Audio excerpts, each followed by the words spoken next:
Bonsoir à toutes et à tous, bienvenue dans Au Quotidien. Et au quotidien, la suite à la présentation de votre journal du mardi 20 mai 2025, Laure Girard. Bonsoir Laure. Bonsoir Alexandre, bonsoir à tous. L'invité de votre journal ce soir. Il est vice-président de la FCPE en Sarthe, Fabien Estelano. Il organise avec évidemment la FCPE le 70e congrès national pour la première fois au Mans, les 23, 24, 25 mai. Une grande réflexion de parents d'élèves sur les filières professionnelles qui sera menée cette année. Et puis dans la suite, qui recevons-nous? Théâtre et spectacle multiforme au programme avec Sébastien Laznec, aiguilleur artistique du groupe Déjà, qui propose non pas un mais 4 spectacles du 17 au 20 juin, salle des concerts du Mans. Ça c'est dans la suite, mais tout de suite, place à l'actu du jour.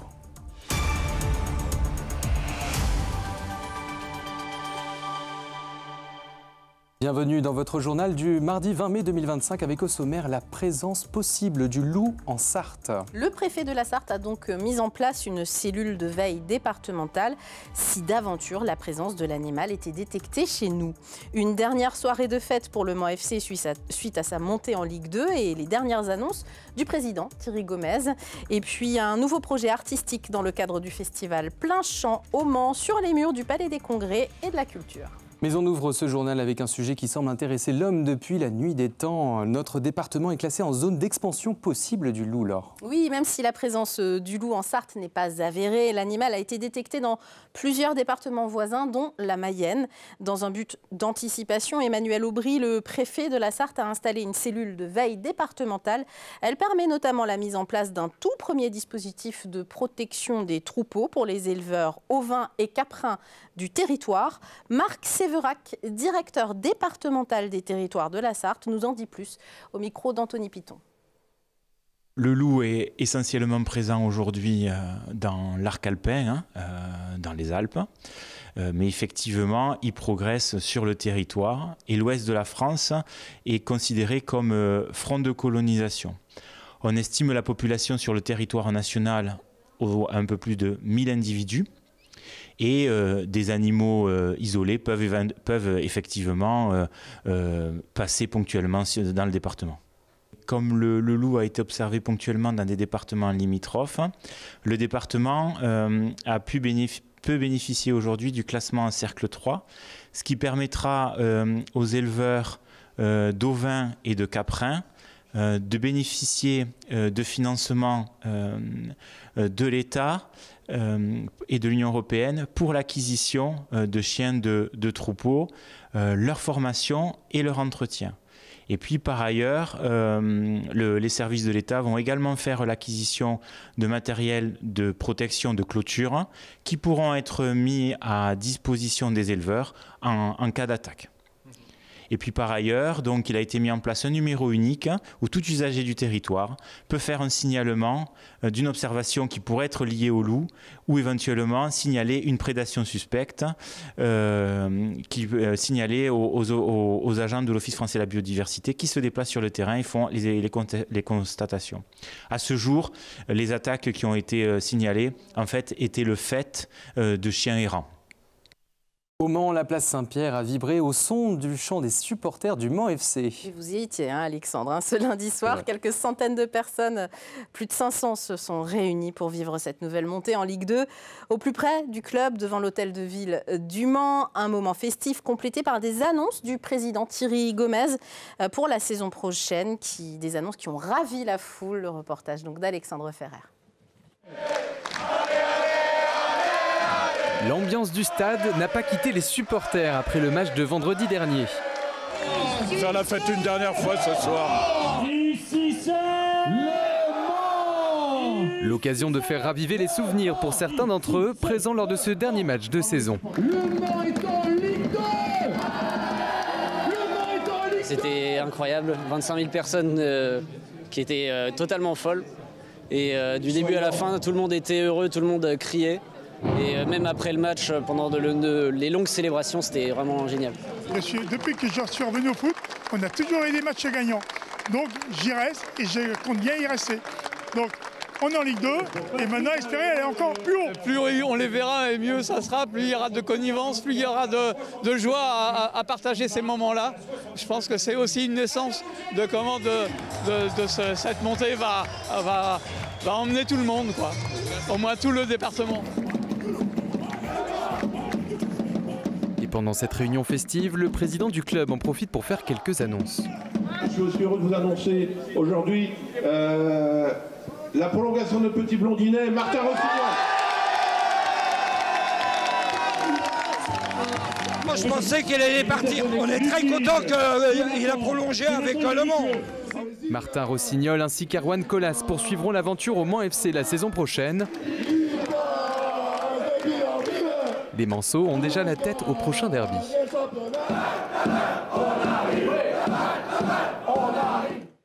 Et nouveau championnat, nouvelle dimension et nouveau budget. Après la montée en Ligue 2, l'heure est à la construction d'un budget pour le Mans FC. Le président du club, Thierry Gomez, a même dû envoyer une première mouture de ce nouveau budget à la DNCG, la Direction nationale du contrôle de gestion. Ce lundi, présentation prévue devant la commission le 4 juin. Le Mans FC, qui pouvait compter sur un budget de 5 millions d'euros en national, doit tenter de se rapprocher de la moyenne des clubs de Ligue 2, qui est autour de 11 millions à présent. Et il ne faudra pas compter sur une hausse de subventions de la part de Le Mans Métropole. Stéphane Le Foll. Il y a peut-être des points sur lesquels, ou sur des investissements pour permettre au club d'être à la hauteur, mais ce n'est pas aujourd'hui à la collectivité d'assurer le financement du club professionnel à l'échelle de la Ligue 2. On est déjà sur des subventions d'1,6 million pour le club, plus les 5 millions pratiquement qu'on met tous les ans sur la question du stade. Maintenant, tout ça est stabilisé, tout ça est organisé, on va pas revenir là-dessus. Mais moi, je ne suis pas du tout de ceux qui vont dire, puisque le club monte, il faut que la ville donne plus. Non, parce que moi j'ai le souci après du budget pour tout le monde. Et on termine cette séquence Le Mans FC avec une soirée plus privée qui a eu lieu ce lundi soir. Oui, une soirée barbecue. Se sont réunis les joueurs, le staff, quelques partenaires et la garde rapprochée du club. Une soirée qui marque aussi la fin de la saison pour ce groupe. Place aux vacances maintenant, avant la reprise des entraînements prévus fin juin. Le championnat, lui, reprend début août en Ligue 2. Autre sujet, insertion professionnelle dans les quartiers prioritaires. Les élus du Mans Métropole font un premier bilan du contrat de ville. Oui, un contrat signé en mai 2024 et qui vise à réduire les inégalités entre les territoires pour la période 2024-2030. Il s'applique aux 5 quartiers prioritaires de la métropole, répartis dans les communes d'Allonne, de Coulennes et du Mans. Ce mardi après-midi, plusieurs moments d'échange étaient organisés au pôle national Cirque Le Mans pour aborder 2 thèmes, la continuité éducative et l'insertion professionnelle. Le président du Mans Métropole, Stéphane Le Foll, défend l'intérêt de ce contrat pour favoriser l'insertion dans les quartiers prioritaires. On l'écoute. La politique d'insertion, ici par exemple dans ce chapiteau, ça a été plus de 3000 heures d'insertion. Et hier soir, il y avait, en même temps qu'il y avait le petit événement sur la montée en Ligue 2, il y avait une réunion justement des entreprises qui participent à la politique d'insertion. Et je l'avoue, c'est plutôt une réussite depuis le début, que ce soit sur la réhabilitation des logements, l'isolation extérieure des logements. On a eu cette politique, les chronolignes, et c'est plus de 200-300 jeunes qui se sont retrouvés maintenant avec des CDI. Voilà, donc quand on se donne un peu de moyens, quand on essaye d'être à l'écoute, quand on essaye de travailler justement sur les causes et le traitement des causes, eh bien on a aussi des résultats et c'est important de le dire de temps en temps. On passe tout de suite à l'invité de notre journal. On reçoit ce soir Fabien Estelano, vice-président FCPE Sarthe. C'est quoi la FCPE, Fabien Estelano ? C'est les parents d'élèves de l'école publique. On est regroupés en fédération, voilà. Et notre fédération représente la première fédération en France et puis largement aussi la première fédération en Sarthe. 140 000 au moins membres de cette fédé en France, 600 vous me disiez en Sarthe. Oui, voilà. Et on est content parce que ça n'a pas tellement subi les affres du Covid comme d'autres fédés ou d'autres associations. Non, c'est vrai que nous on a vraiment cette chance localement de bien maintenir. Les 23, 24 et 25 mai, je le disais en titre, 200 congressistes de toute la France se réunissent au Palais des Congrès et de la Culture du Mans, rue d'Arcole, pour ce 79e congrès national de la FCPE. C'est une toute première en Sarthe. Et vous allez réfléchir pendant pas mal d'heures autour de la voie professionnelle. Vous questionnez cette voie professionnelle. Pourquoi ce questionnement autour des bacs pro, des orientations professionnelles en général et en particulier ? On sait que les familles, parfois, lorsqu'elles sont confrontées à l'orientation, elles sont en difficulté, en interrogation. Et puis l'image de la voie professionnelle n'est pas toujours très positive. Donc on voulait un petit peu redorer ce blason-là, refaire connaître les choses, et puis que les parents puissent découvrir un peu les tenants et les aboutissants de tout cela. Parce que parfois on a une image et il faut essayer un peu de casser les images clichés. C'est encore, en termes d'image, un peu le parent pauvre, finalement, des voies, notamment post-bac, aujourd'hui, la voie professionnelle? Oui, c'est-à-dire que d'une certaine manière, oui. Pourtant, il y a des efforts qui ont été faits depuis des années, notamment par la région. Il y a des région, places qui sont réservées pour des BTS, par exemple. Donc ça, c'est des choses positives, parce que ça permet justement de réfléchir à l'orientation post-bac. Mais il y a toujours des limites. Et donc c'est pour ça que les parents ont besoin d'être accompagnés. Puis nous, on sait que nos 200 congressistes vont pouvoir relayer toutes ces informations dans chacun des départements de France. Comment il se passe concrètement ce congrès? Alors évidemment, il y a l'aspect protocolaire, comme une AG finalement d'association qui va se passer vraiment. Et puis après, c'est quoi? C'est des tables rondes, c'est des moments de...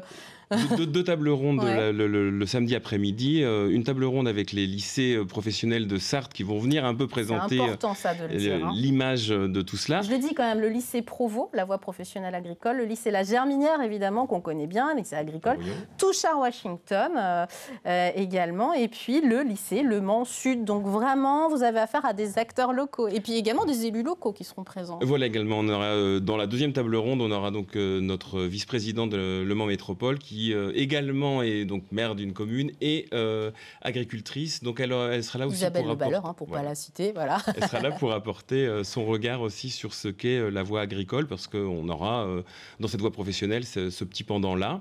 Et donc dans l'après-midi, donc voilà cette table ronde où on aura la directrice on va dire des statistiques nationalement de l'éducation nationale, on aura une journaliste du Café Pédagogique, on aura une sociologue de l'Université de Nantes qui viendront discuter avec Isabelle. Il s'agit pour les parents d'élèves d'interroger finalement le secteur, et c'est vraiment un des credos de la FCPE, qui est plus d'interaction finalement entre la famille et le milieu scolaire, et le milieu professionnel là en l'occurrence du coup. Oui, là l'idée c'est vraiment la coéducation dans les établissements scolaires, et donc participer aussi dans ce qu'est l'apprentissage, vraiment l'alternance de nos élèves, de nos enfants, mais également la vie professionnelle. On a de plus en plus de stages qui se glissent dans la scolarité. Et c'est de plus en plus difficile d'obtenir des stages, parce qu'il y a de plus en plus de stages à tous les niveaux, et que les entreprises, notamment privées, ont du mal aussi à pouvoir ouvrir des postes de stagiaires et s'occuper des stagiaires aujourd'hui. Voilà, c'est un vrai sujet. C'est un temps qui est extrêmement difficile. On l'a dit pour le stage en seconde lorsqu'il est arrivé l'an dernier.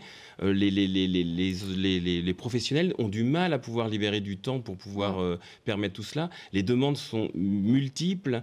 C'est très très difficile. Moi, j'ai encore une maman qui me disait la semaine dernière que sa fille a réussi à obtenir en seconde un stage d'1 semaine parce qu'il préférait découper et permettre à d'autres de venir. Et puis pour certains postes, parce que tout simplement, il y a aussi les vacances du personnel qui commencent.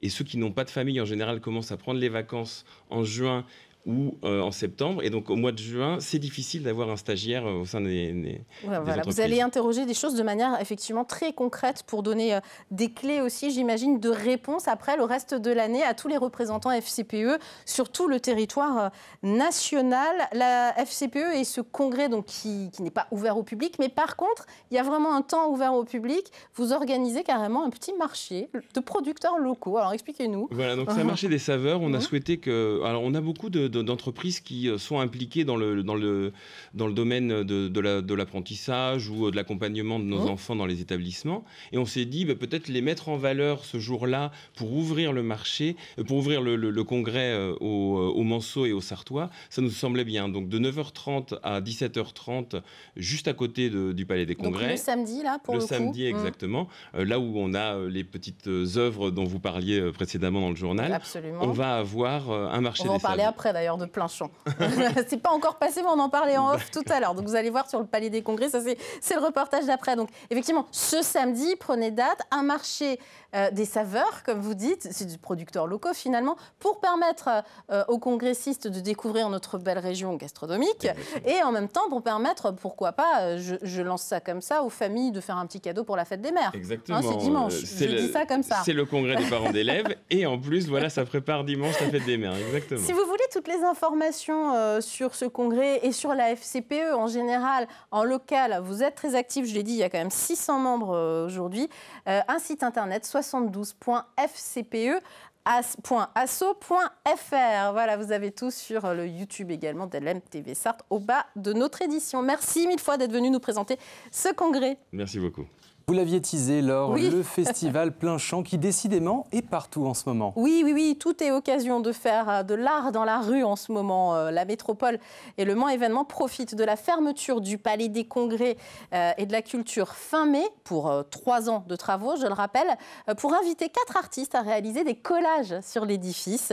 Inauguration officielle de ces fresques mercredi 21 mai à partir de 20h. Elisa Cribier et Anaïs Frémont sont allées découvrir ces œuvres. Un peu de couleur, teinté de sarcasme. Depuis dimanche, les murs du Palais des Congrès prennent vie. 4 artistes collent leurs œuvres sur le bâtiment dans le cadre de l'événement Ça colle au Palais. Sarah Lambeau en a réalisé une dizaine. Je suis essentiellement sur des univers assez féminins. C'est des femmes qui apportent de la joie dans la ville. Donc l'idée entre nous, c'était un peu qu'on s'entremêle dans nos univers et que les artistes, ce ne soit pas un bloc avec un seul artiste, mais qu'on travaille ensemble sur ces murs.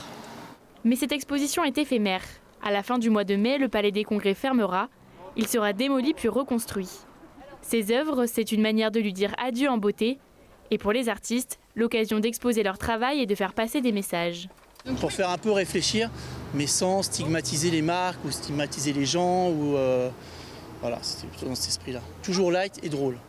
En quelques minutes, les œuvres sont collées et tous les passants de la rue d'Arcole peuvent en profiter. C'est un endroit de partage, c'est un endroit non élitiste. Parce que quand on est en galerie, les gens n'osent pas forcément aller dans la galerie. Ils ont un petit peu peur de se confronter au regard. Les galeristes sont des marchands. Ce mercredi, un vernissage est organisé à partir de 18h. Si d'habitude le street art est illégal, les artistes peuvent ici s'exprimer librement. Là, on peut le faire à ciel ouvert, en pleine journée, donc c'est parfait. Et puis on anticipe la rentrée prochaine, mais c'est un plaisir de découvrir l'affiche de la prochaine édition de la Fête du Livre. Fête lire. Fête lire, tout à fait. La Fête du Livre, Fête lire du 29 septembre au 5 octobre prochain. Cette année, l'autrice illustratrice Rebecca D'Outremer, invitée d'honneur de l'événement, a créé le visuel officiel. Vous le voyez, ces danseurs de tango qui lisent. Je ne sais pas comment ils se débrouillent d'ailleurs, ça va être assez compliqué cet exercice. C'est inspiré par le thème la lecture au rythme des mots. C'est le thème de cette édition. Rebecca D'Outremer propose une affiche officielle dansante et lumineuse, tout en nuances rose, de noir et de bleu, nous dit-on, au Mans Métropole. Pas de secret, certainement de la pratique. Pour finir, un mot de sport, une nouvelle recrue au MSB. Oui, le club vient de signer Lucas Duféal pour 3 ans, 22 ans, 2,04 m. Il vient d'être élu meilleur défenseur de Pro B sous les couleurs de la JA Vichy Basket. Déclaration du coach Guillaume Vizade avec qui il a gagné le championnat d'Europe en 2023. C'est un plaisir immense d'accueillir Lucas au club après avoir eu la chance de travailler avec lui à Vichy et en équipe de France U20.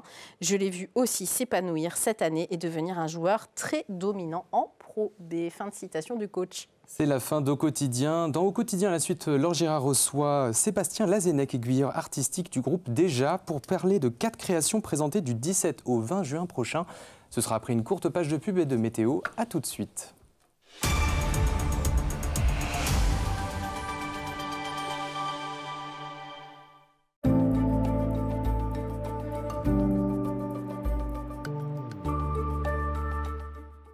Bonsoir messieurs, dames, ravi de vous retrouver pour ce nouveau bulletin météo. J'espère que vous allez bien. Merci à vous d'être de plus en plus nombreux chaque jour à nous regarder sur LMTV Sarthe. Avec au programme pour votre soirée des conditions météo alors plutôt calmes. C'est vrai, sur l'ensemble de notre département, un ciel plutôt bien dégagé. Côté température, elles resteront très douces, comprises entre 16 et 18 degrés, avec 16 degrés pour Alençon ou encore à Silium. Idem au Mans, 17 degrés à Mamers pour la Ferté-Bernard ou encore à Vendôme. 18 degrés à Montval-sur-Loire. Concernant la journée de mercredi, alors au petit matin, vous le voyez, les traces d'une perturbation qui va amener de nombreux nuages. On n'est pas à l'abri également d'avoir quelques averses dès les premières heures de la matinée. Alors prenez avec vous votre parapluie, vous risquez d'en avoir besoin. Les températures, elles, entre 9 et 12 degrés, avec 9 degrés pour Laval, 10 degrés à Siliguem, 11 pour Alençon ou encore à Mamers, 12 degrés à Vendôme, pour Blois ou encore à Montval-sur-Loire, idem du côté d'Angers. Pour la suite de votre journée, alors c'est vrai que le temps restera plutôt propice aux activités en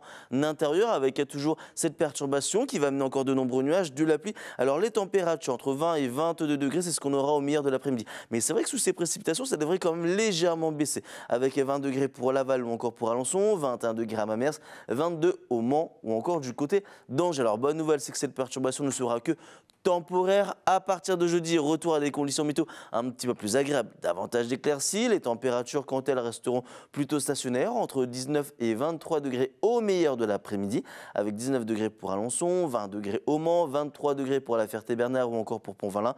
Et pour la journée de vendredi, on se dirige vers la même situation. Alors bien évidemment, on affinera tout ça lors d'un prochain bulletin météo. En attendant, je vous souhaite de passer une très bonne soirée.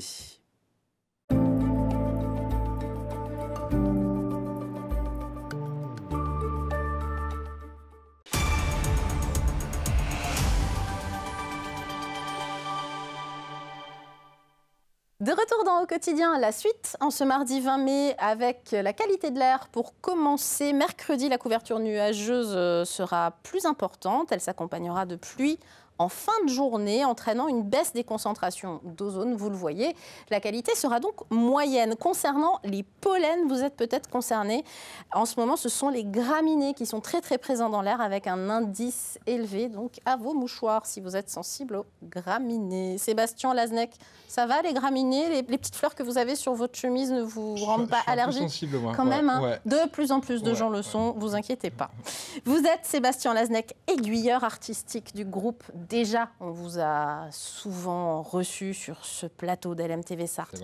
Un temps fort du 17 au 20 juin est proposé aux Sartois chanceux qui vont pouvoir découvrir ou redécouvrir 4 spectacles, pas 1, pas 2, pas 3, mais 4, à la salle des concerts où vous proposez Ce qui nous noue, Cowboy ou Indien, Ami et Mon grand-oncle. Vous avez même fait une affiche avec les 4 spectacles, je trouve ça plutôt sympa.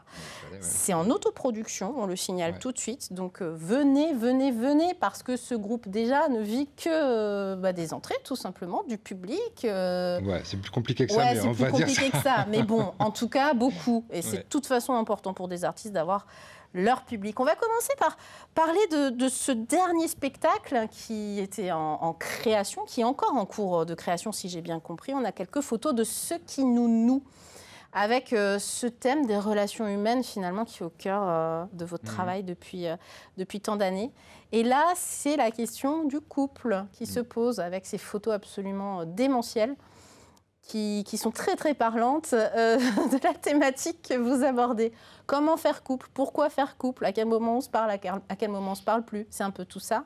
C'est ça, ce qui est un peu énoncé dans le titre, donc Ce qui nous noue, N-O-U-S, N-O-U-E, puisque dans nouer, il y a le lien, ce qui nous lie, mais il y a aussi ce qui nous provoque des nœuds, ce qui provoque des conflits.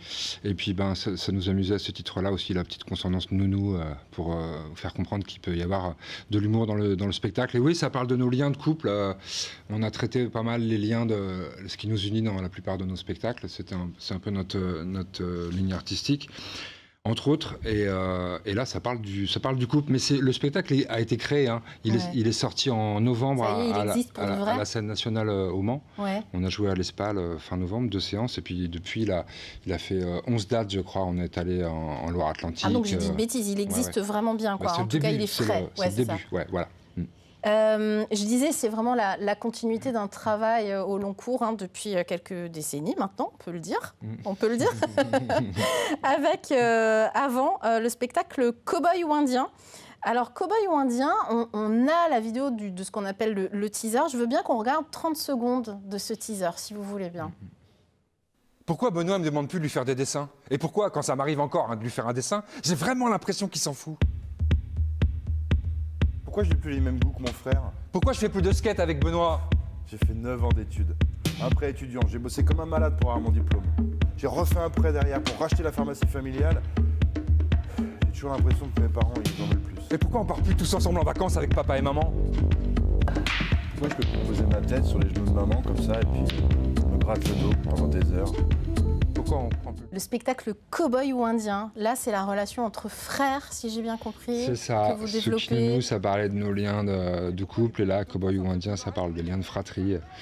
On suit un peu deux frères sur la globalité de leur vie. C'est pas des spectacles chronologiques qu'on met en scène, c'est des évocations toujours du thème, et c'est des scènes qui se suivent mais qui n'ont pas forcément de... Mis à part le lien, il n'y a pas d'histoire à raconter. Avec l'utilisation des objets qui est hyper importante dans votre travail, ça nous arrive, toujours.